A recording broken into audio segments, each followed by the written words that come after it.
Alquimia e a imaginação ativa. Estudos integrativos sobre imagens do inconsciente, sua personificação e cura. Por Marie-Louise Vonfran, editora Cultrix, canal Le Conde. Caros ouvintes, caso gostem do que aqui é lido, por favor, adquiram o livro. E caso gostem do meu trabalho, por favor, venham auxiliá-lo. Isso é possível via Pix, Apoia-se, Vaquinha. Os links estão no descritivo e há também o link para a lista da Amazon, através da qual você pode comprar livros que chegam até mim, como fez a minha amiga que comprou este livro e que chegou, podendo agora gravá-lo para que todos nós ouçamos, não é verdade? Contribua também para esse trabalho. E também curtam, compartilhem, comentem, inscrevam-se no canal, tudo isso é muito importante, porque gerando engajamento, faz com que esse conteúdo seja ofertado a mais pessoas, possibilitando o ampliamento do meu trabalho. A todos, muito obrigada. Terceira palestra. O corpo como problema, redimindo a sombra cristã. Dorne relatou a maneira como, abre aspas, o dragão foi inicialmente afogado em 2 fontes de água branca e verde, mas no calor a água evapora e ele jaz morto no solo. Depois, ele é revivido pelo fogo, recupera suas asas e voa para longe, mas deixa a criança, concebida pela coisa preciosa com a qual ele foi unido nas águas. Assim, a criança vive como uma salamandra no fogo, e mais tarde tem de ser lavada em água ainda melhor. Fecha aspas. Depois disso, há um estranho salto no texto, quando os corpos dos doentes se tornam pálidos e as pessoas morrem, mas são posteriormente revivificadas e ressuscitadas pela medicina. Se tentássemos traduzir isso para a nossa moderna mitologia, isto é, em termos psicológicos, nós o entenderíamos da seguinte maneira. Dorne diz inicialmente que se oferece ao dragão na proporção de 1:6, aquilo que é barato e precioso, após o que o agitado dragão adormece. Então, se oferece ao dragão na proporção de 1:6, aquilo que é barato e precioso, após o que o agitado dragão adormece. Antes de colocarmos isso em linguagem psicológica moderna, é preciso amplificá-lo a partir de seu contexto no livro de Dorne, onde ele mesmo amplifica. O agitado dragão, que para Dorne é o corpo, para nós seria antes algo como o homem físico, do extrovertido que vive no mundo físico concreto e que só se preocupa com isso. E por aquilo que é barato e precioso, ele entende aquilo que chamaríamos de self. Naturalmente, ele não conhecia esse conceito, mas queria se referir ao mais íntimo centro divino da psique. Assim, isso significaria que o centro divino da psique colide ou se reúne com a agitada personalidade extrovertida, que se concentra em coisas físicas externas. Daí resultando que aquela parte da personalidade, isto é, o dragão, afogue então no inconsciente. É exatamente isso que acontece conosco. Quando as pessoas vêm para análise, elas geralmente têm uma longa história para contar sobre seus problemas, seu casamento, sua profissão, etc. Geralmente dizem que procuraram análise por tais e tais razões, e estas são geralmente baseadas na maneira pela qual a consciência vê a situação e no tipo de cilada em que se acreditam apanhadas. Muito poucas pessoas dizem que têm um problema interno. E mesmo que haja um problema interno, elas preferem descrevê-lo como o agitado dragão. Quando chegam a entender que a solução deve ser encontrada dentro de sua própria psique, e não no analista ou em alguma coisa externa, a preocupação diminui e o agitado dragão se acalma. De início, a pessoa aceita a situação tal como a descrevemos, mas então poderá perguntar: temos de ver agora o que a própria psique da pessoa tem a dizer. Com isso, ela é obrigada a parar de se preocupar e diz: bem, estou agora frente ao desconhecido e tenho apenas de esperar. Surgem então as águas do inconsciente.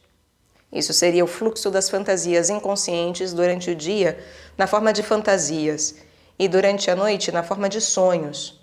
E todo o trabalho concentra-se nisso.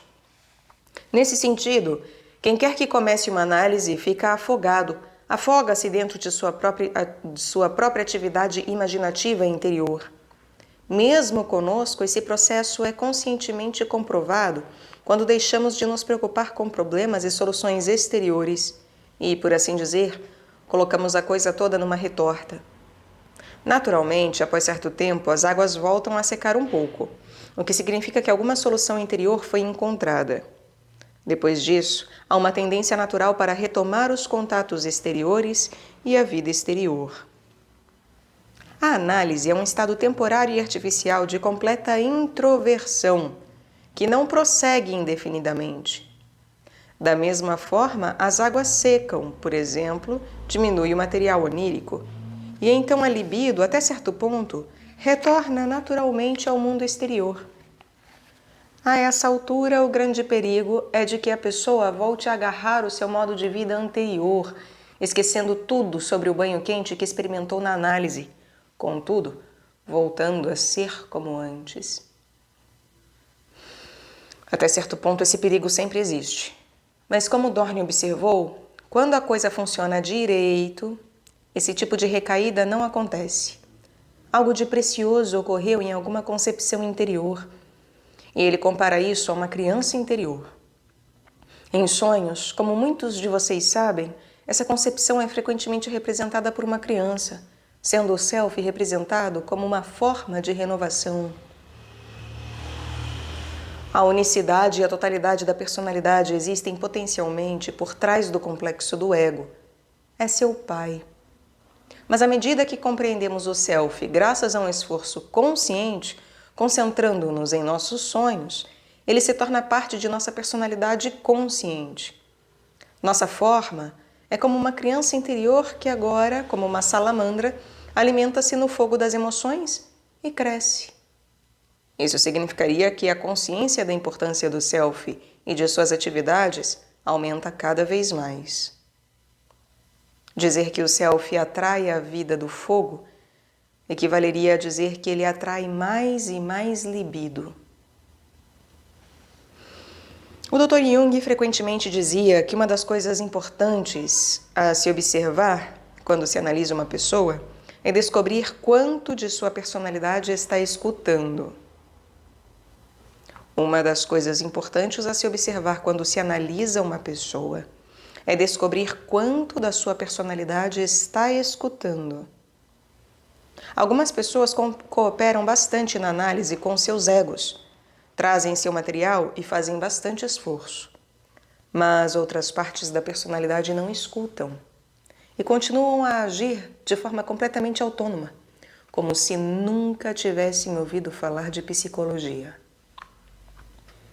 O problema é incluir todas essas partes no processo, e isso pode tomar muito tempo.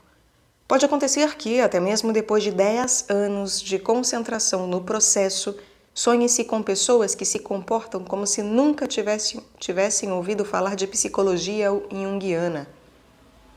Então, se agora vocês se perguntarem onde eu constatei isso, poderão descobrir as coisas mais surpreendentes. Notei, por exemplo, que durante muitos anos tinha tomado minhas decisões sobre problemas de imposto de renda e de dinheiro exclusivamente em termos de bom senso. Nunca me ocorrera incluí-los entre meus problemas interiores. Eu acreditava que esses eram assuntos exteriores que deviam ser resolvidos por uso do senso comum. E com esse preconceito, deixei parte de meu relacionamento com a realidade fora da análise. É assim que você pode ser apanhado em preconceitos inconscientes, dizendo que isso não tem nada a ver com o homem interior, que é apenas um problema prático ou lógico, e que para a lógica não se precisa consultar o inconsciente. Para isso, usa-se apenas o próprio computador. É assim que vocês pensam. Mas, se essa criança cresce e se torna vermelha e da cor do sangue, isso significa que a compreensão do self inclui ou abrange mais e mais da vida dessa pessoa, atraindo cada vez mais a libido, até que passa a existir uma personalidade interior unificada, que permeia todas as atividades da pessoa inconsciente. Uma vez atingido esse estágio, deve-se lavar ou adicionar mais água ao conteúdo interior amadurecido, obviamente para prestar ajuda ao que acontece depois, pois então ocorre este estranho pensamento. De repente, a salamandra criança vermelha começa a curar pessoas doentes, tornando-se uma espécie de remédio de uso geral. Os alquimistas falam em outros textos da etapa em que, depois que se colocou o rei vermelho na retorta, é preciso reabrir a retorta. Ocorre então o processo que na alquimia clássica é geralmente chamado de multiplicatio, um efeito multiplicador externo. É possível encarar isso de duas maneiras. Pode-se tomá-lo de forma completamente ingênua, como é dito aqui, a saber, admitindo que uma personalidade realmente individuada emana um efeito de sentimento sobre outras pessoas, desencadeando nessas o mesmo processo. Isso poderia ser atribuído ao efeito positivo e contagiante exercido por uma personalidade que se tornou mais consciente do que a média. Involuntariamente, isso estimula outras pessoas e quanto menos deliberado, mais efetivo é. Desta maneira, outras pessoas são introduzidas no processo de cura. E num nível simbólico mais elevado, isso significaria que... E agora eu fico embaraçada, porque, como sabem, sempre que se quer falar sobre sincronicidade, não se tem uma linguagem apropriada. Nossa linguagem europeia é toda causal. Mas eu gostaria de dizer que a eficiência do self aumenta por meio da sincronicidade. Mas eficiência é uma palavra causal. Talvez se pudesse dizer que o arquétipo do self atinge um estado mais e mais ativado ou excitado. E por intermédio disso, cada vez mais efeitos sincronísticos acontecem fora dele e em volta dele, e que se relacionam com ele, sim. Ocorre uma espécie de experiência de unicidade na qual, enquanto viver, a pessoa geralmente se concebe como sendo o cosmos ou a totalidade do mundo exterior. Cito como exemplo um fato concreto. Ao observar o Dr. Jung, notei que quanto mais velho ele ficava, mais conseguia as informações de que precisava para lidar com o que quer que estivesse pensando sobre o que quer que estivesse trabalhando. As informações simplesmente corriam atrás dele. Certa vez, quando estava ocupado com determinado problema, um clínico geral australiano enviou-lhe o material completo de que precisaria, o qual lhe chegou pelo correio no momento exato em que dizia: precisaria agora de algumas observações sobre esse tipo de coisa. Foi como se até mesmo o inconsciente coletivo na Austrália estivesse cooperando. Esta é uma experiência de expansão do arquétipo do self. Ou talvez não seja nem mesmo uma expansão. Trata-se mais do fato de que nos tornamos mais cientes do quanto somos um dentro do todo da humanidade e até mesmo da natureza. E começamos a ler tudo como hieróglifos de uma escrita que aponta sempre para um mesmo fator único. Mas aqui Dorne, sendo médico, está evidentemente mais preocupado como um xamã estaria com a cura das pessoas doentes. De modo bastante estranho, no entanto, a medicina não cura os doentes logo de início, mas primeiro os mata para depois curá-los. Isso significa que a consciência superior de uma personalidade tem de início sobre as outras pessoas um efeito muito perturbador ou até mesmo destruidor. Eis porque o público em geral odeia a psicologia e tenta evitá-la com chavões preconceituosos do tipo: isso é bobagem, pois sentem-se ameaçados. O pensamento oculto, não reconhecido conscientemente, é o de que, se alguém penetrar muito na psicologia, terá de abandonar todos os seus atuais Weltanschauung, pensamentos e preocupações. Assim, as pessoas sentem-se ameaçadas, o que de fato é verdade, pois se entrarem em contato com a psicologia, toda a estrutura de sua vida prévia entrará em colapso. Desse modo, a medicina possui, quando se apresenta sob essa forma, um efeito primário destrutivo sobre o arcabouço prévio da consciência relativa da personalidade. Todos sabem que deverão inicialmente se afogar e ficar estendidos como cadáveres no fundo daquela água verde e branca, e só então ressuscitar. Mas esse efeito prossegue, e então os cura.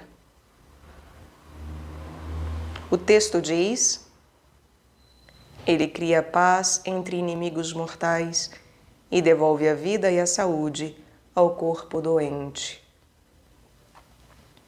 Referindo-se, obviamente, à união dos opostos, que apazigua os conflitos interiores. Chegamos, então, à notável passagem que citei anteriormente, na qual Dorne assinala que não se deve procurar a partir do exterior aquilo de que se necessita, pois o trazemos conosco ou dentro de nós, embora não tenha surgido de nós. Isso significa que se acha em nós mesmos, ou como diríamos, em nosso inconsciente, mas sem advir de nós mesmos, pois não foi o ego que o fez. Nós o encontramos em nosso inconsciente. Nós o encontramos dentro de nós, mas não fomos nós que o fizemos. Se pensamos que fomos nós, é porque estamos prontos para a clínica Burgedzel. A seguir, Dorne continua a falar sobre a simplicidade da natureza. Mas isso vocês certamente compreenderam sem necessidade de nenhum comentário. Isso é apenas uma recapitulação da primeira parte, que é a filosofia química. Vem então a segunda parte, denominada a filosofia especulativa, ou os 7 graus da obra. Inicialmente, ele faz uma introdução, que não lerei em detalhes não, onde assinala que está falando de alguma coisa física e de alguma coisa ética e moral. Física et moralia. Para evitar a ideia de que possa tratar-se de pura química materialista, ou, por exemplo, de um sermão puramente ético, no sentido de deixar de lado a natureza ou o aspecto físico, ele diz, abre aspas, eu não estou lhes ensinando como fazer ouro para obter dinheiro, não, mas sim como encontrar a mais simples das medicinas, um remédio com o qual poderão curar os metais doentes do corpo com metais metafísicos, e como encontrar uma pedra filosofal física, por cujo intermédio os metais metafísicos transformam os metais doentes do corpo em perfeitos eleuseria metala, em perfeitos metais eleuserianos. Fecha aspas.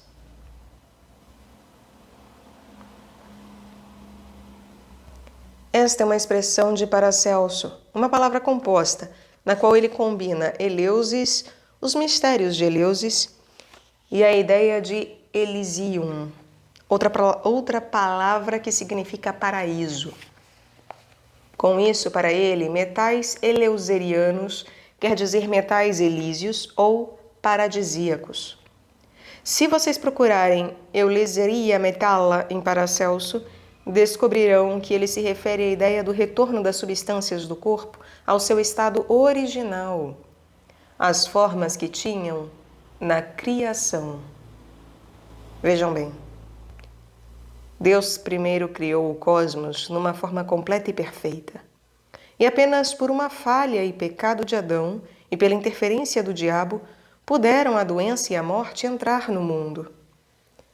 Desse modo, vocês estão, na verdade, redimindo o aspecto físico do homem ao fazê-lo retornar ao seu estado original, ao estado físico concreto que ele possuía antes da queda. Esta é a ideia. Então ele prossegue, abre aspas. A filosofia especulativa, o título desta parte, é uma distractio voluntária. Isso não significa distração em nosso sentido da palavra, embora este esteja subentendido, Significa, na verdade, que uma mente bem formada afasta-se voluntariamente do corpo, de modo a permitir que este último, o corpo, e não a mente, possa melhor procurar a verdade. A mente já tem a verdade, mas o corpo tem o problema. Então,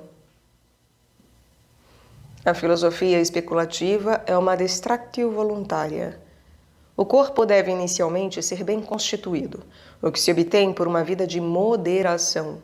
Não comer em demasia, dormir bem, caminhar e assim por diante. E comer bons alimentos.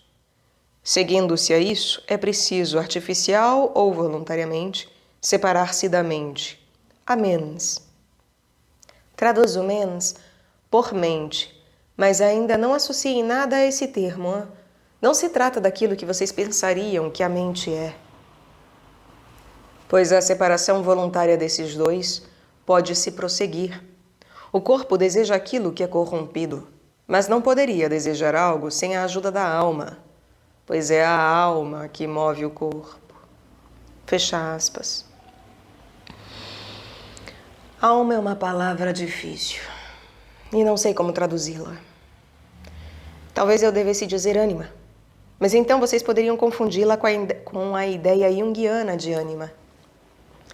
Em latim, Dorn utiliza a palavra ânima e a trata como feminina, e para o corpo ele usa corpus. Há também uma terceira parte no homem, que ele chama de ânimos ou espíritus, e esta é a força de vontade para se fazer a coisa certa.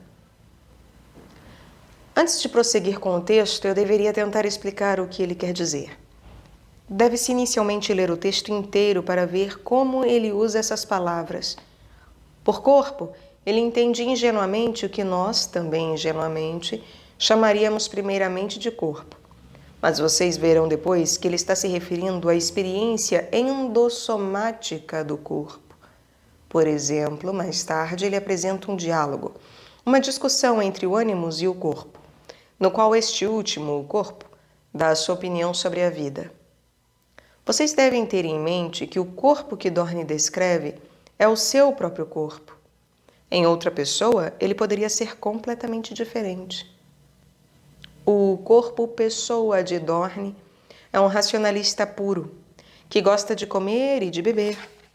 Um realista completamente sóbrio que diz: eu acredito apenas no que posso ver diante dos meus olhos e todo o resto não passa de inútil fantasia idealista.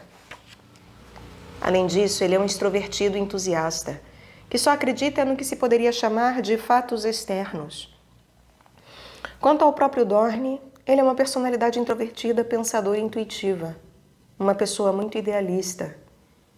O que ele chama de corpo, nós chamaríamos hoje de sombra, mas ele projeta a sombra sobre o corpo. Para ele, a sombra mora no corpo e é o corpo. Mas ele pensa nela, naturalmente, de maneira ingênua, como sendo realmente seu próprio corpo. E diz que o corpo gostaria, talvez, de fazer coisas más, porém não as poderia fazer se não fosse movido. Um cadáver não comete pecados. Desse modo, o corpo não pode fazer nada mal ou errado, a não ser animado ou apoiado pela ânima. E por ânima, ele entende um princípio de vida que anima o corpo. A ânima, diz ele, não é boa nem má. É uma coisa neutra, a força ou o impulso da vida. Posteriormente, ele chega mesmo a assinalar que todos os animais têm uma ânima, de modo que há até mesmo a ideia de que é ela que move a pessoa em padrões de comportamento, desejos e vontades. O que ele entende por ânima é passivo e feminino. Abrange, por exemplo, as percepções dos sentidos de uma pessoa e as reações da pessoa às percepções dos sentidos. Essa ânima, uma coisa moralmente neutra, nem boa nem má, está entre o corpo e o ânimos. O ânimos para ele é algo muito próximo do que agora chamaríamos de complexo do ego, mas tal como ele o descreve, trata-se daquilo que produz um ímpeto. É o centro da força de vontade naquilo que consideramos como o ego, e ele presume que o ânimos é sempre bem intencionado na vida e em todos os lugares. Desse modo, agora vocês têm essas três coisas. 1. Ânimos, a intenção do ego de uma personalidade e a vontade. 2. Ânima, que é passiva. Ele naturalmente fala apenas de psicologia masculina, pois obteve todas essas ideias observando a si mesmo. Assim, ânima é o que movimenta o corpo, é o que tem e o que recebe sensações. E por fim, 3. Corpo, que já descrevi. Agora, a sua ideia inicial era a de que os três se achavam numa espécie de mistura caótica. Todos eles simplesmente vão pela vida fora e algumas vezes é ele, ânimos, que assume o comando. Outras vezes é ela, ânima, que o faz. Algumas vezes o ânimos assume o comando e ordena ao homem para fazer alguma coisa, mas o corpo simplesmente não obedece. Agora vocês precisam apanhar a espada e cortá-los definitivamente em 2. Vocês têm de divorciar esse casal e forçar a ânima a se tornar uma coisa só com o ânimos.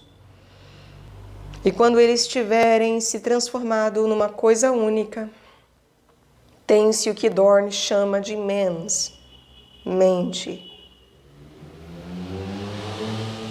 É isso o distractio, o separar da forma vigorosa.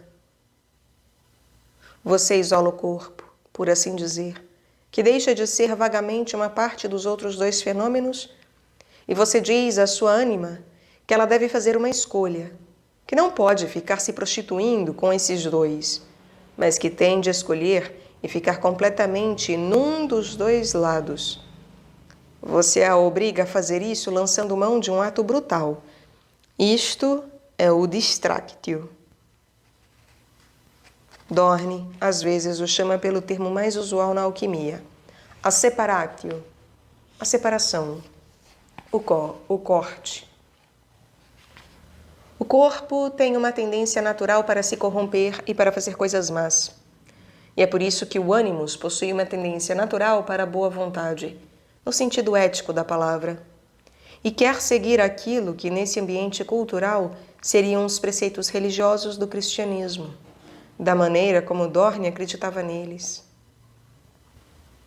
A ânima fica entre o bem e o mal. Ela é exatamente o sopro de vida. E é um veículo, ou órgão, do ânimos, ou do espírito, assim como o corpo é o órgão da alma. Ora, se a ânima começa a se prender mais ao ânimos do que ao corpo, os dois unidos produzem a mens, ou, como eu a chamei, a mente. E esta é, então, literalmente, a palavra utilizada para designar o homem interior. Vocês veem, então, que não se trata daquilo que chamaríamos de mente. Ele também a chama de homo interior. O homem interior. Se você unificar esses dois, surge a mens, um novo centro da personalidade, que ele chama de internus homo, ou o homem que se volta inteiramente para dentro, ou que está centrado no seu interior, concentrado no seu interior. Se alguém não é bem-sucedido em construir o homem interior, ele permanece um ser humano exteriorizado em um abismo de escuridão. Poderíamos dizer que aquele que não consegue realizar essa distractio permanece na inconsciência, abre aspas. O ânimos se compraz com 3 coisas, ratio, intellectus e memória. Não façam aqui suas próprias associações, pois estamos no século XVII. A ratio oferece ao intelecto a imagem de uma especulação que ele entrega à memória, a qual a conserva em seu tesouro secreto. A ratio original é o reconhecimento da ordem eterna e incorruptível da mens, que Deus recebeu como um presente dele mesmo. O intelecto é o órgão por meio do qual assimilamos a ratio, que transportamos então para a memória, Uma espécie de ordem última do cosmos que também está dentro de nós como a ordem última que chamaríamos de si mesmo, self. A ordem do cosmos e a ordem do si mesmo são a mesma coisa. Por intermédio da ratio, obtemos uma imagem especulativa dele. Fecha aspas.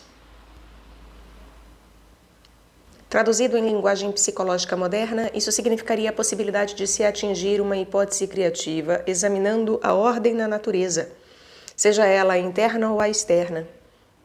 Observamos o estado de ordem que impera na natureza e isto nos fornece de início uma ideia criativa e especulativa a respeito. Então, também se torna claro o que ele chama de intelectus, que representa a compreensão e a interpretação dessa hipótese criativa. Pensem, por exemplo, na maneira pela qual um cientista moderno observa a ordem da natureza ou algum fato natural. Por meio de sua fantasia criativa, de sua ratio, ele obtém uma imagem de como isso poderia ser explicado, após o que seu intelectus, seu pensamento, sua capacidade de dirigir ou de integrar a hipótese especulativa a armazenaria na memória e a assimilaria a outros fatos. Esta é a definição de Dorn. É com isso que o ânimos, o ego consciente, preocupa-se apaixonadamente. Mais uma vez, observa-se que Dorn, ingenuamente, projeta seu próprio tipo pensador intuitivo.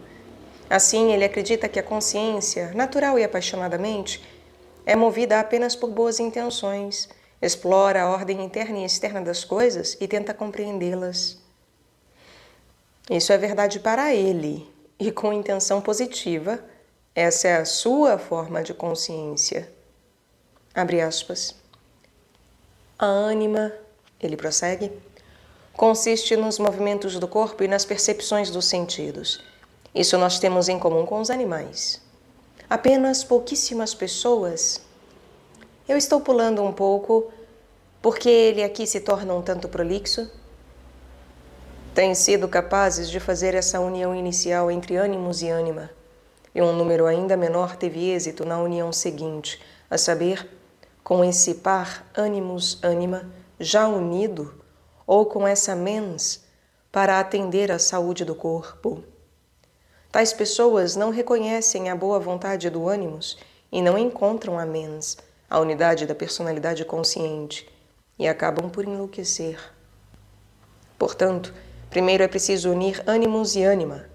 Quando isso for aceito pelo corpo, então, de 3 você poderá fazer uma unidade harmoniosa. Mas só se poderá conseguir isso se inicialmente você realizar essa distractio ou separatio. O está inicialmente sozinho, e se permanecer sozinho, não poderá nunca se unir a nada. Mas se estiver unido a alguma coisa, tem-se inicialmente de separá-lo dessa coisa, pois de outra forma ele não seria um. Mas quando as partes da unidade original simbolizante, aqui ele usa um verbo latino raro e estranho, a partir do então elas podem novamente se unir.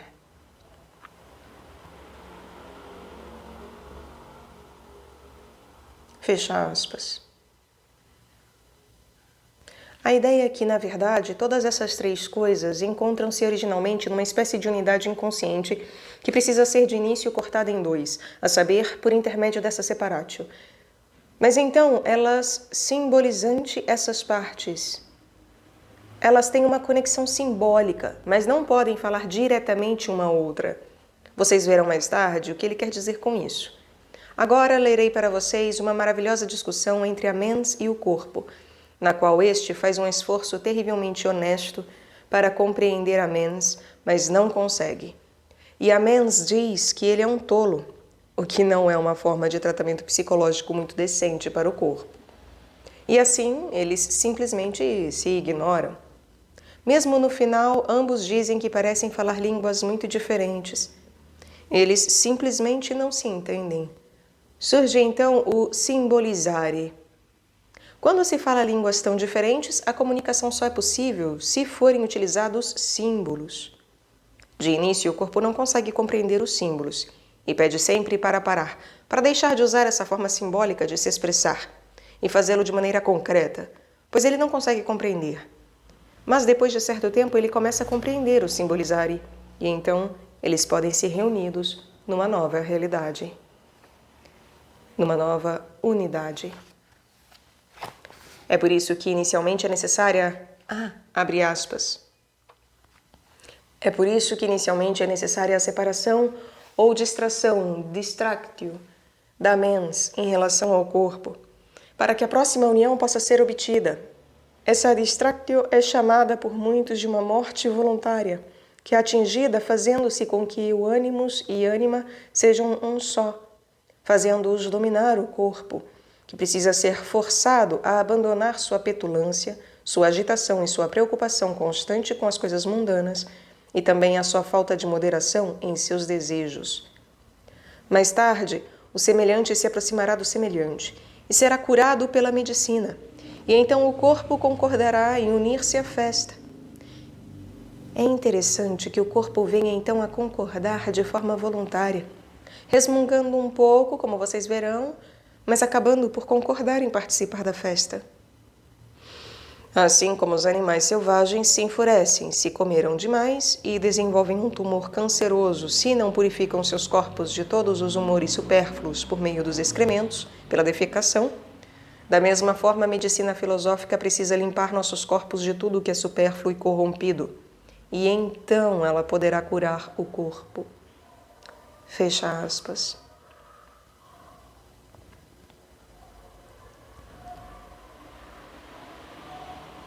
Agora vocês começam a compreender. E mais tarde tudo ficará muito mais claro. De início, a coisa toda não parece muito diferente de qualquer programa ético cristão. Se lerem certos textos medievais sobre a educação espiritual de um monge, os Exercitia Spiritualia, verão que certas ordens também possuem regras tais como as que se destinam a superar os desejos do corpo. Dorne realmente refere-se a um exercício ascético, e você sente que se trata da mesma velha história. Mas há uma diferença bastante significativa.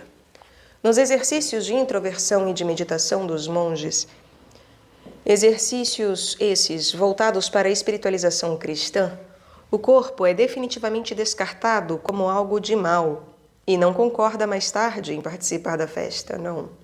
O monge não tem intenção de deixar que ele o faça. Quanto mais cedo ele morrer, melhor. E se morrer de tuberculose no mosteiro aos 30 anos de idade, a possibilidade de ele ser santificado é maior do que se ficar velho e infeliz. São João da Cruz chegou a dizer que quem quer que levasse a imitação de Cristo a sério não deveria viver após os 40 anos, uma vez que o próprio Cristo morreu aos 33. Assim, vocês percebem que a ideia de distractio ou da separatio no programa cristão é completamente válida e definitiva. O corpo é mau e pertence ao diabo, o príncipe deste mundo. E tudo o que você pode fazer é dominá-lo, massacrá-lo, matá-lo de fome e atirá-lo aos cães, o que também significa, é claro, cortar fora a sombra. Como viram, o corpo realmente carrega o que hoje chamaríamos de projeção da sombra.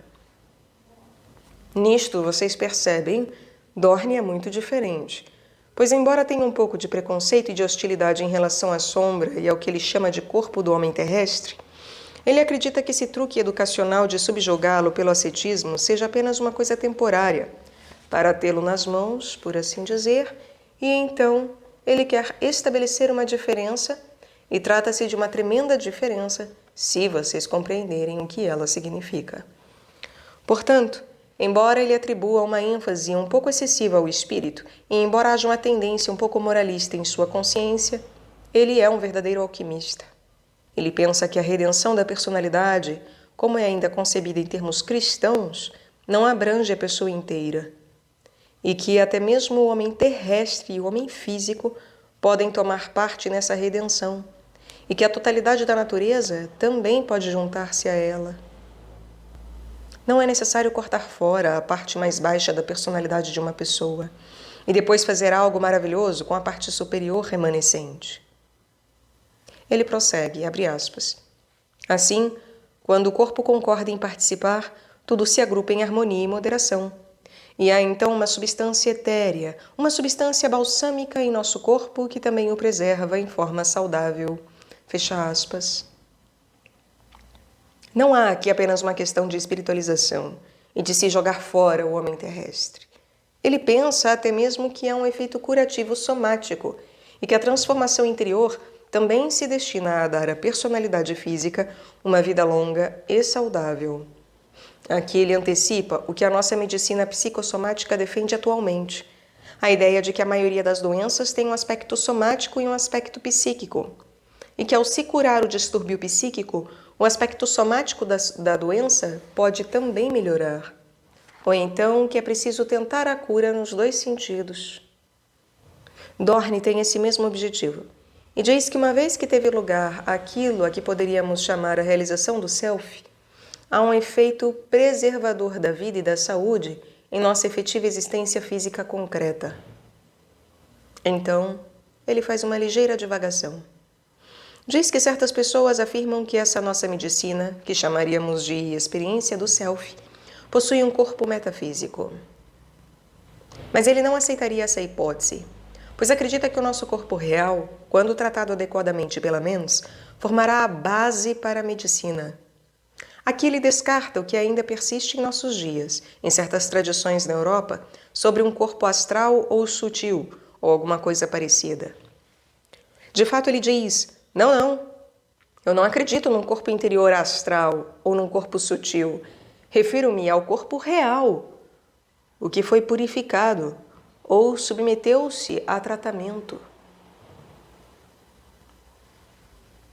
Vocês podem perceber aqui mais uma vez o quanto ele é verdadeiro alquimista, pois jamais se permite, lançando mão de algum artifício, afastar-se do fato do corpo real e concreto.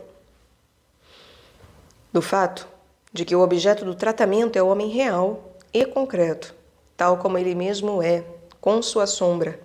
E não que se deve primeiro extirpar o que está perturbando, dizendo: tais coisas não deveriam estar aqui, para então tentar alcançar um resultado maravilhoso com o restante. Isso é algo único na alquimia. Difere, por exemplo, de todo o treinamento da meditação budista, pois no Oriente não há tal retorno ao corpo, exceto em certas tradições zen budistas. Há sempre a ideia de que certas coisas, tais como superficialidade, mundanidade e assim por diante, têm de ser definitivamente eliminadas, de modo que é sempre uma espécie de programa educacional. Dorne tem um pouco disso. Vocês também devem ter um tanto disso. Mas ele sempre volta à ideia de que o homem real, tal como ele mesmo é o objeto e até mesmo o veículo da transformação interna. É nisto que Jung e eu concordamos com a alquimia mais do que qualquer outra tradição. Não comece se entregando a esse pequeno truque de descartar o que você não pode mudar, ou transformar para assim obter um maravilhoso resultado idealista que não resiste ao ser submetido ao teste.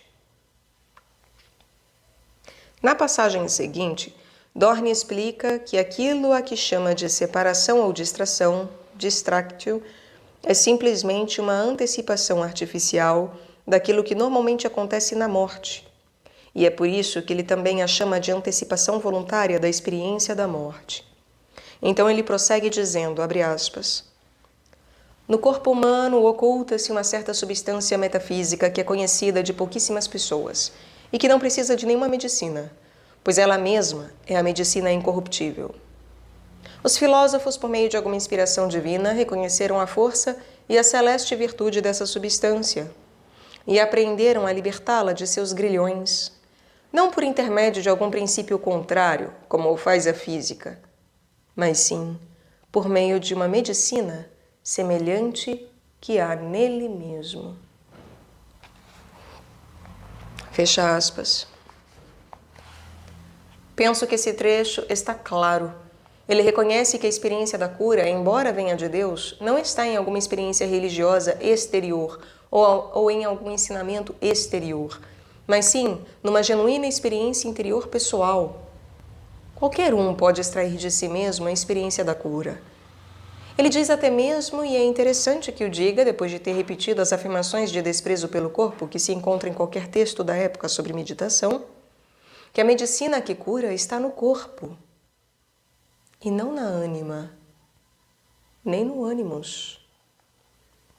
É justamente naquela parte da personalidade que resiste de maneira mais intensa e que chamaríamos de sombra que se encontra a medicina que cura. Ela é incorruptível e tende a ser reconhecida e extraída dali. E extraída ali. No introvertido, a extroversão ocorre por meio de uma espécie de projeção ingênua. Ninguém mais do que um introvertido acredita na completa solidez e na realidade única do mundo exterior, pois ele possui uma forte e ingênua extroversão indiferenciada, que é inconsciente e, portanto, primitiva. Ninguém é tão ligado às coisas mundanas quanto ele, muito mais do que o extrovertido, devido à sua extroversão primitiva e inconsciente. Por meio disso, ele se divide. Todo introvertido que você encontrar e que não tenha passado por um longo período de análise é uma personalidade dividida.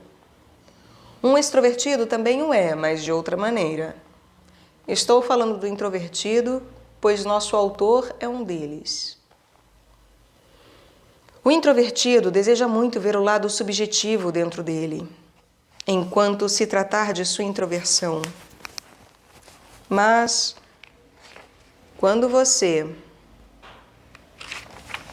se aproxima do seu lado sombra extrovertido, você encontra um homem ingênuo e primitivo, que sempre acredita que a dificuldade está na coisa externa e em suas próprias projeções.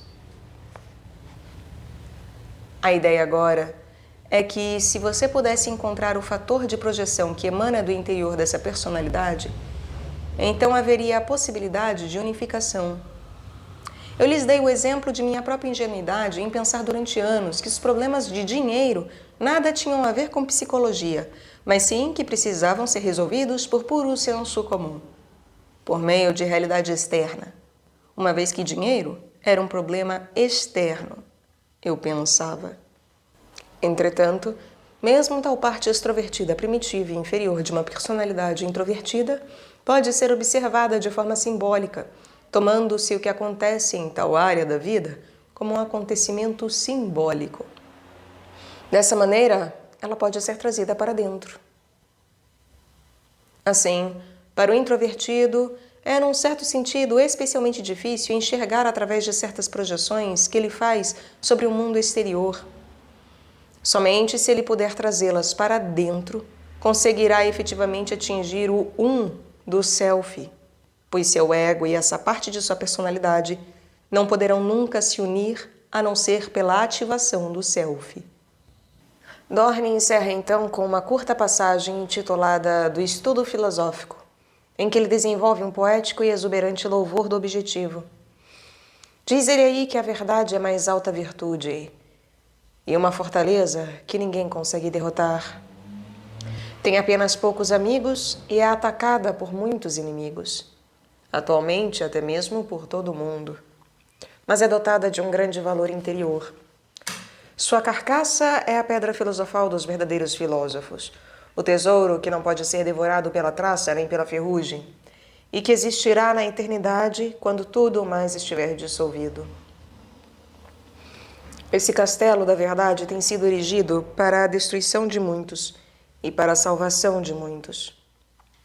Vocês verão mais tarde que, sob o ponto de vista junguiano, a única crítica que se pode fazer a Dorne é que ele não vê o lado escuro do self. Ele vê o ego e a sombra, mas também o self tem um lado escuro.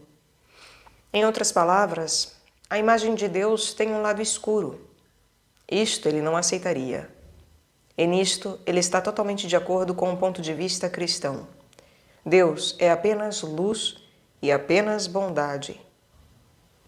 Mas se ficarem atentos, notarão que, de tempos em tempos, ele deixa escapar coisas como estas, abre aspas. Esse castelo da verdade interior destruirá muitas pessoas. É uma coisa barata, muito desprezada e até mesmo odiada. Mas não se deveria odiá-la, e sim amá-la. É o maior tesouro que existe. É amorosa para com todos e hostil para com todos. Você pode encontrá-la em todos os lugares, e praticamente ninguém nunca a encontrou.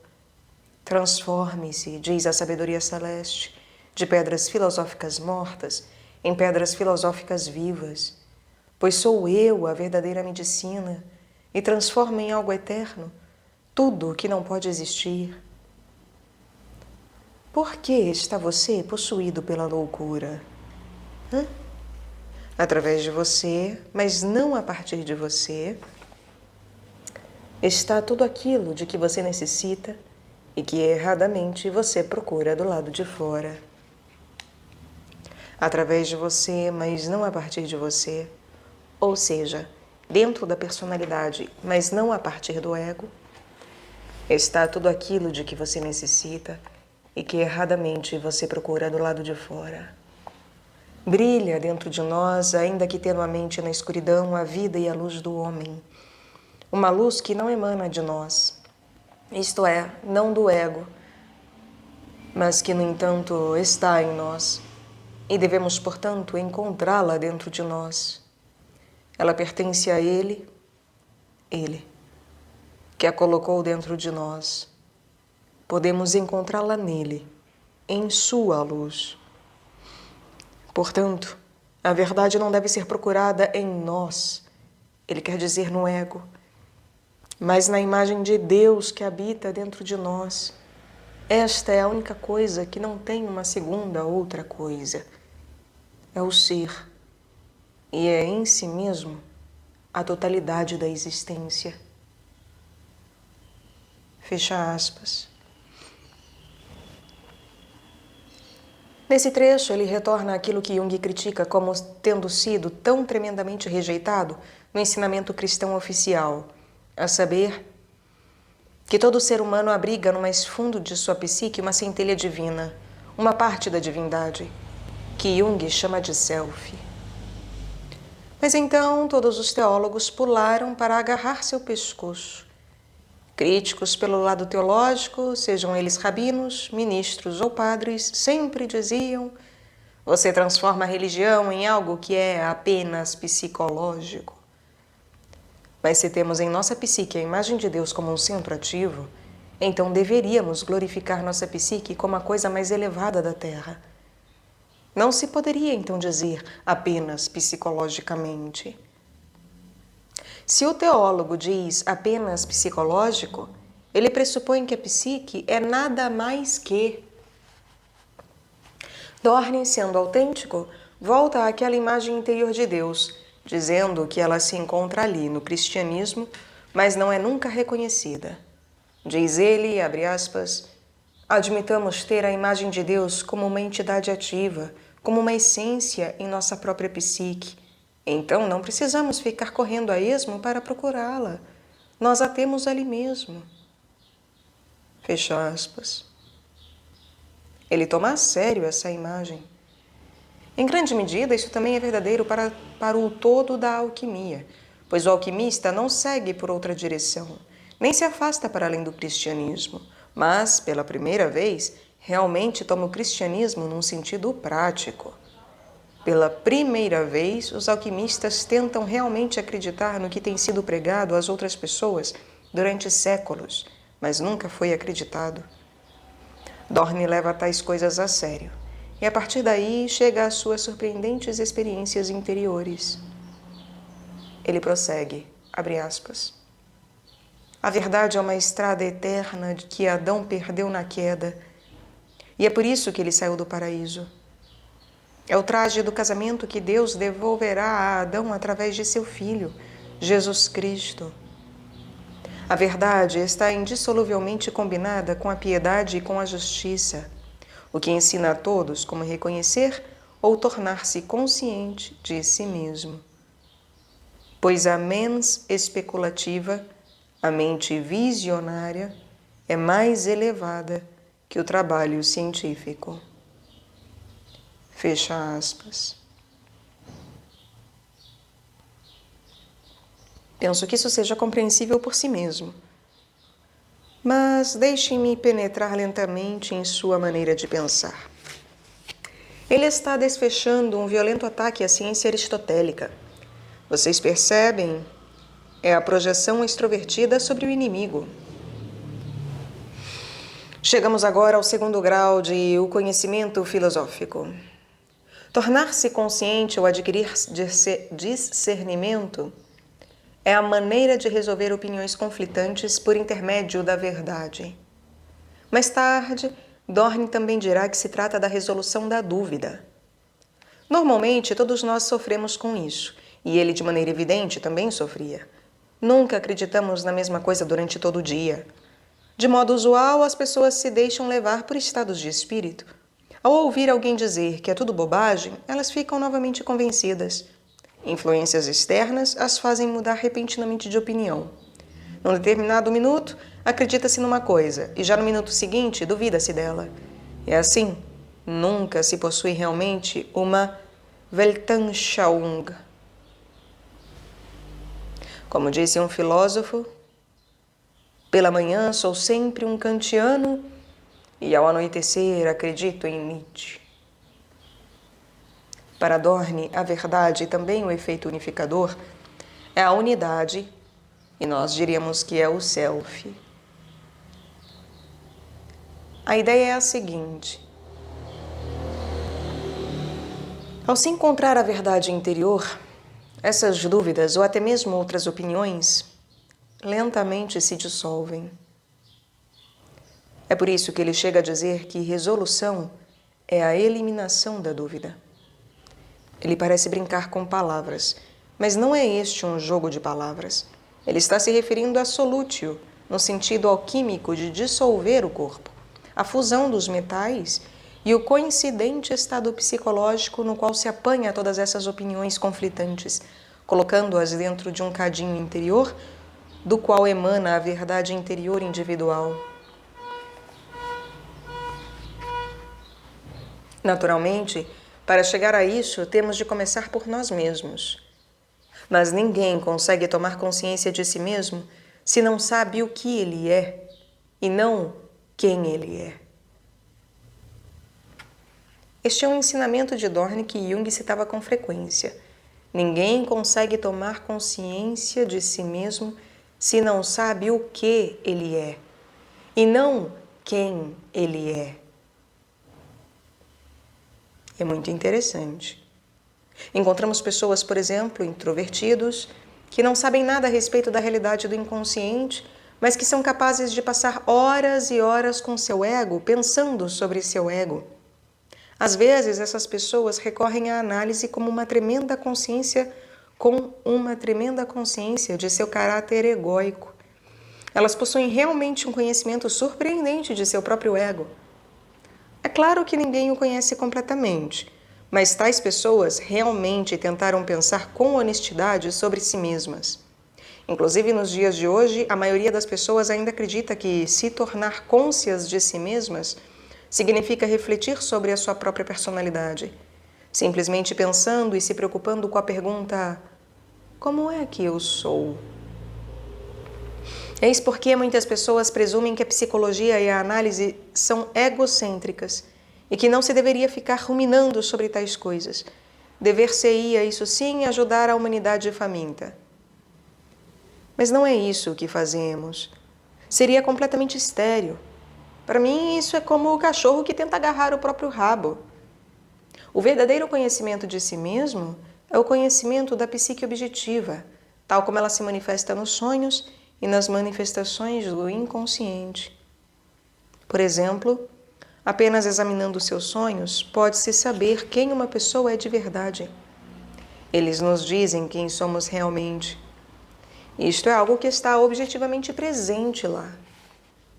Meditar sobre isso é um esforço em busca do autoconhecimento, pois trata-se de algo científico e objetivo que não está voltado para o interesse do ego, mas sim para o interesse do o que é que eu sou objetivamente falando. É o conhecimento do self, da personalidade objetiva e mais ampla. Dorn percebeu a mesma coisa, isto é, que conhecer a si mesmo não é saber quem a pessoa é. Quem sou eu? eu sou o doutor fulano de tal, qualquer um pode ver isso. Mas sim, saber o que ela é.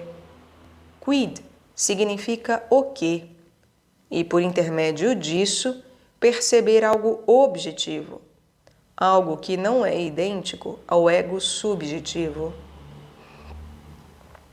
Dorne prossegue, amplificando mais claramente essa ideia ao dizer do que uma pessoa depende e a quem ela pertence e para que fim ela foi criada. Dessa maneira, o verdadeiro autoconhecimento está em saber do que se depende. O ego depende constantemente do inconsciente. Dependemos do inconsciente a cada segundo em que estamos funcionando. A quem se pertence significa saber onde está a obrigação da personalidade do ego, para que finalidade se foi criado. Trata-se de tentar encontrar o significado da própria vida de segundo a segundo. O significado, diz ele, a finalidade ou significado de nossa vida é a imortalidade, o estado mental em que constantemente usufruímos a presença de Deus. E ele continua, abre aspas. Todos deveriam considerar com cuidado dentro de si mesmos o que eu disse anteriormente, e deveriam prová-lo repetidas vezes, assim como bebê-lo repetidas vezes. E deveriam prosseguir nesse ciclo com uma mente honesta. Então, lentamente surgirão algumas centelhas. Dia após dia, elas surgirão vivas e ardentes na frente dos seus olhos mentais interiores. E aos poucos, essas centelhas se aglutinarão, irradiando uma luminosidade tal que, com o tempo, sempre conseguirá saber de que se precisa e, dessa forma, se permanecerá ligado apenas àquela verdade interior, por cujo intermédio se adquire grande tranquilidade e grande quietude mental. Fecha aspas. Não podemos abordar essa experiência interior diretamente, em linha reta. Mas, se meditarmos sobre os fatos aqui apresentados por Dorn, então teremos sempre uma centelha. Pode-se chamá-la de reação, ahá.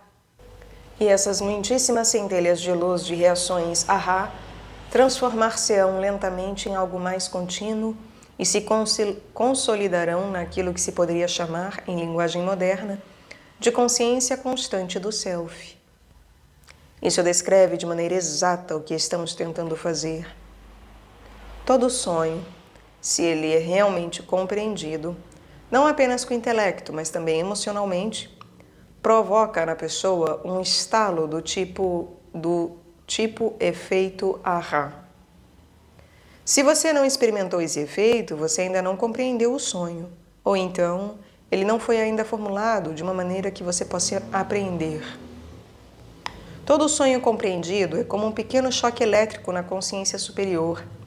Normalmente tem-se esse sentimento: ah, agora eu compreendo. E isso possui um efeito vivificante. Um sonho que se tem à noite é sempre uma carta expedida pelo mesmo centro interior, o self. Todo sonho é isso. E o redator da carta é sempre o mesmo, o self, ou a coisa única, o quid. Portanto, se você prosseguir por longo tempo tendo essas reações ahá, você aos poucos ficará ciente da natureza desse escritor de cartas noturnas, ou constantemente cônscio da presença e da realidade do self. Isso dá ao ego certa paz de espírito. Por exemplo, se você se envolver em alguma confusão exterior, pode se preocupar até certo ponto, mas então você reconhece que deve esperar para ver o que o inconsciente ou o self vai dizer. Assim, você terá uma segunda fonte de informações. Não será mais necessário seguir sempre a sua própria voz, e isso dá ao cego uma atitude paciente e certa continuidade, pois ele espera para ouvir a fonte interior de informações por meio da qual ele lidará com a situação impossível, em vez de sair por aí roendo tudo como um rato assustado e pensando, como disse Jung certa vez, que ele tem de colocar a carroça diante dos bois.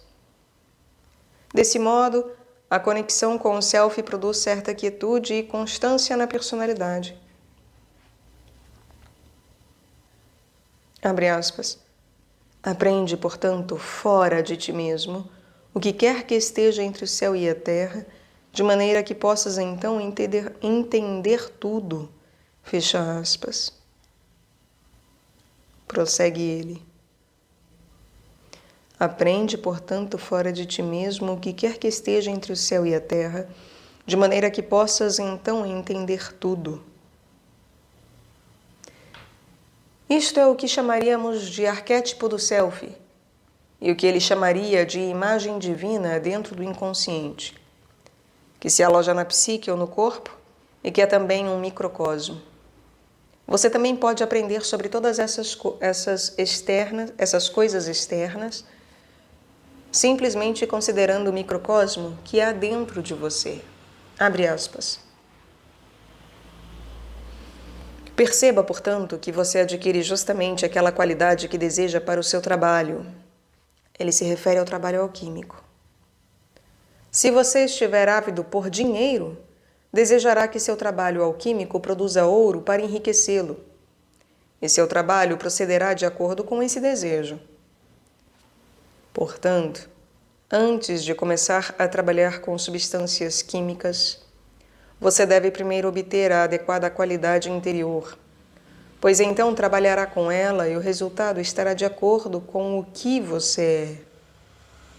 Cada parte do trabalho que você realizar corresponderá às suas próprias qualidades. Você está em todas as coisas que faz, e essas coisas não dependem do que você faz concretamente. Você está nessas coisas. Fecha aspas. Isso se assemelha muito à sabedoria oriental, quando esta afirma que o remédio certo nas mãos do homem errado produz um efeito errado, enquanto o remédio errado nas mãos do homem certo produz o efeito certo. Não se trata do que você faz, é quem faz o trabalho o que determina o que sucederá. Dorne desenvolve então uma lenta e convencional digressão sobre como Deus criou o mundo e como criou Adão no paraíso e Eva de sua costela. Ele percebe que da caótica unidade da personalidade surgem dois, e que mais tarde esses dois têm de ser reunificados. Adão era uma massa confusa andrógena, mas a costela foi tirada de seu corpo para fazer Eva, e então eles se reuniram e formaram um par e criaram a humanidade. Para Dorne, a história da criação de Adão e Eva é uma comparação com o que tenta explicar aqui, pois o trabalho alquímico é uma imitação da criação do homem, que também começou com a separação do macho e da fêmea. O capítulo seguinte intitula-se Conversação, por cujo intermédio o ânimos tenta atrair para si o corpo e a alma. Eu lhes disse no início que Dorne tinha escrito certos diálogos dramáticos que estão muito próximos daquilo a que chamaríamos de imaginação ativa. Não se trata, no entanto, exatamente da mesma coisa, pois ele o escreveu sobretudo de sua atividade consciente, e, como vocês verão, há neles alguma propaganda de suas teorias. Ele não as deixou fluir livremente, como fazemos na imaginação ativa. Mas, graças a Deus, há nessa conversa uma pessoa, a saber, o corpo, que obviamente dá respostas absolutamente genuínas. Embora Dorne pretenda apenas criar um diálogo de propaganda filosófica, o inconsciente atua nele, de tempos em tempos, de forma genuína e de maneira mais divertida, a ponto de algumas vezes a mens, que se supõe conhecer tudo, ficar completamente descontrolada, a não saber mais o que está errado. Desse modo, a conversa transforma-se ocasionalmente no que chamaríamos de verdadeira imaginação ativa, embora vocês devam perdoá-lo, às vezes, por fazer apenas propaganda de suas teorias e pelas ocasiões em que sua consciência se torna exageradamente ativa. Os protagonistas dessa conversão são S, o espíritus, A ânima, C, o corpo e F, o amor filosófico. O amor filosófico aparece apenas no fim. No início, há apenas aquelas três pessoas: espíritus, ânima e corpo. A propósito, espíritus é o mesmo que ânimos.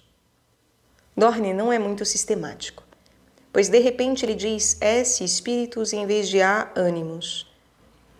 Faz isso porque, de outra forma, teria duas vezes A, para ânimos e para ânima.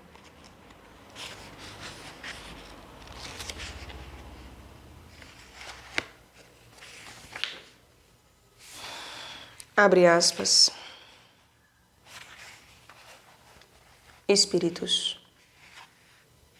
Pois bem, minha alma e meu corpo, levantem-se e vamos seguir o seu ânimos. Ele agora deseja ir a este lugar elevado, oposto a nós, nesta montanha. De seu cume lhes mostrarei um duplo caminho, uma bifurcação de um caminho sobre o qual Pitágoras já tivera uma pálida ideia.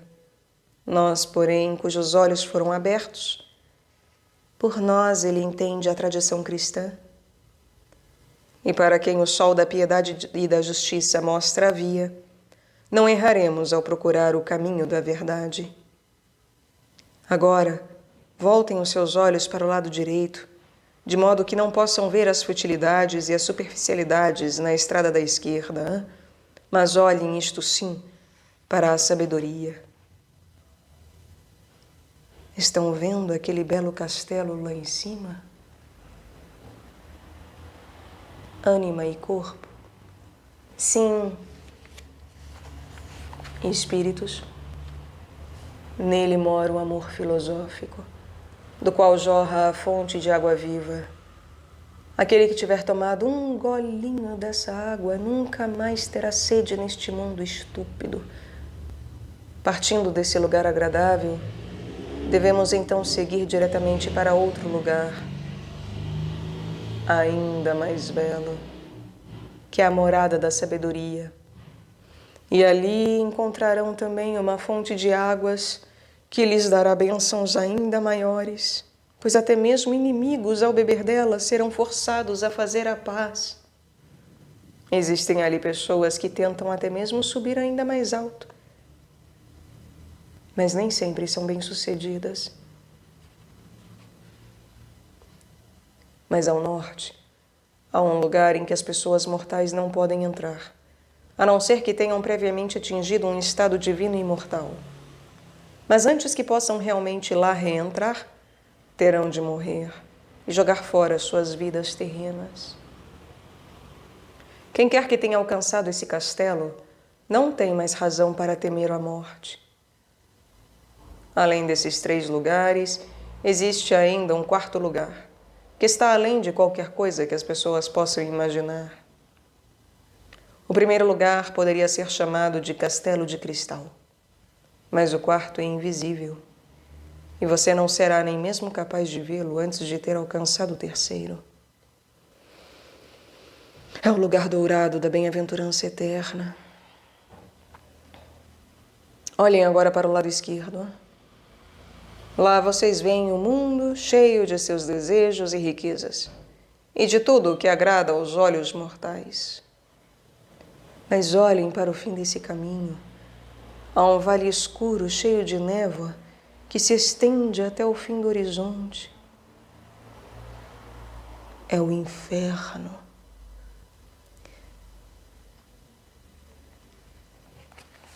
Sim, nós o vemos. Seguiremos agora por esse caminho largo. Ele se refere ao caminho da esquerda, o caminho do inferno. E nele, qualquer conforto transforma-se em tortura sem fim. Ouvem como as pessoas gemem e estão desesperadas? Sim, ouvimos. Mas por que as pessoas não retornam daqui? Elas não podem ver o fim disso. E é justamente por essa razão que prosseguem. E, em geral, já deixaram para trás o lugar do arrependimento. Portanto, não há mais como retornar. há também outros caminhos onde se pode estar em perigo. Sim, há 2 caminhos laterais que também se bifurcam diante de nós e sobre os quais lhes falarei mais tarde. Agora estamos seguindo para aquele lugar à frente, a saber, para aquelas 2 estradas, os caminhos do céu e do inferno, após os quais há mais 2 caminhos, que são os caminhos da pobreza e da doença, e estão entre o céu e o inferno. Eles não conduzem ao céu nem ao inferno, e muitas pessoas seguem por eles. E então, depois de algum tempo, a doença e a pobreza os ensinam a retomar o caminho certo. Ou então, podem forçá-los a seguir o caminho para o inferno. Desse modo, eles ficam num estado intermediário entre o tentar sempre e o ser infeliz, no qual nunca se sabe onde se vai terminar. A estrada larga para a esquerda é o caminho do erro. E os outros 2 caminhos são o da doença e o da pobreza. E o caminho em que estamos agora, se nos dirigirmos para o outro lado, é o caminho da verdade. E nas estradas para esse caminho encontra-se o anjo do Senhor, que é também chamado de o Tractus do Divino. Tractus significa para ele uma espécie de atração amorosa, diríamos uma fascinação inconsciente. Nesse lugar, e até mesmo no primeiro caminho, esse Tractus atrai a todos, mas há aqueles que resistem a ele e não seguem por esse caminho, pois desejam ceder aos seus desejos e impulsos momentâneos. Estes sucumbem a doenças físicas, mas ainda assim há uns poucos que, através de uma doença física, percebem seu erro e então retornam ao caminho da verdade. Fecha aspas. Como podem ver, a maneira como ele compreende é muito parecida com a nossa própria forma de compreender, isto é, que também psicologicamente alguma coisa andou mal. Portanto, ele faz a mesma pergunta.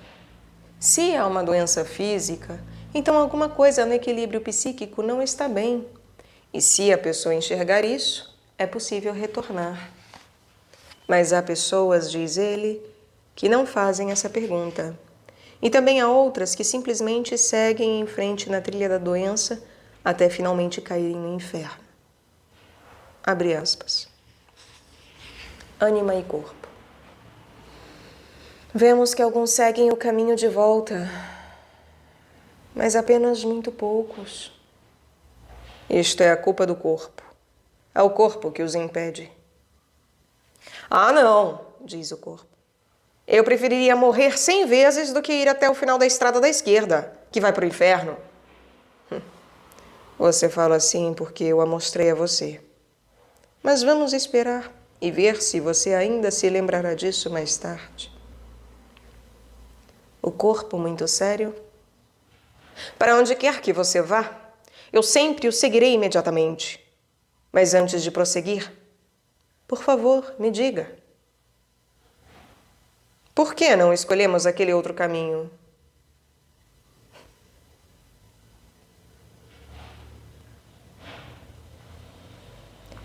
Existem pessoas para as quais esse tractus, essa atração da imagem de Deus, foi dada previamente, de modo que elas podem sentir sua presença com tanta ostensividade que não se extraviam.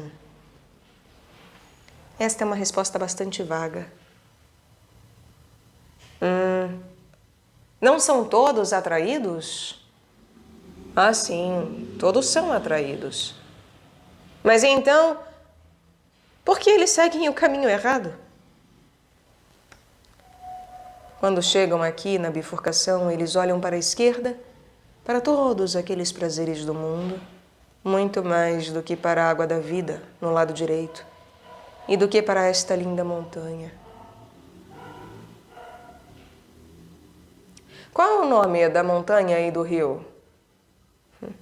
Ambos são chamados de a primeira atração do Senhor. E há outras atrações, além das que mencionou? Ele está bastante interessado. Há muitas outras entre ambos, que as pessoas podem sentir em sua consciência, se não as ignorarem. E por que você se demora aqui para olhar este rio divino? Você já viu alguma vez uma tão maravilhosa profusão de água?